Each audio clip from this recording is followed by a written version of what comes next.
ఇప్పుడు చాలా మందికి వచ్చే డౌట్, అంటే అందరు పేషెంట్స్ అడుగుతుంటారు, డాక్టర్ గారు బ్రేసెస్ పెట్టించుకుంటే పళ్ళు పుచ్చుతాయా, బ్రేసెస్ పెట్టించుకున్న తర్వాత నా చిగుళ్ళు ఉబ్బాయి, చిగుళ్ళ నుంచి రక్తం వస్తుంది, చిగుళ్ళు ప్రాబ్లం అనిపిస్తుంది, ఎందుకు వస్తుందో నేను చెప్తాను వినండి చివరిదాకా.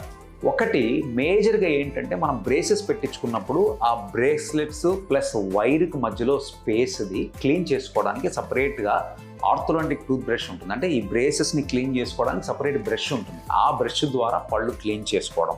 మీకు డాక్టర్ గారు ఇచ్చిన సపరేట్ మౌత్ వాష్ ఉంటుంది. బ్రేసెస్ వాడేటప్పుడు టీత్ ప్రొటెక్టివ్గా ఉండడం కోసం మీకు సపరేట్ మౌత్ వాష్ ఉంటుంది. ఈ మౌత్ వాష్ని విధిగా వాడడం ద్వారా మీ పళ్ళని క్లీన్గా ఉంచుకోవడం వస్తుంది.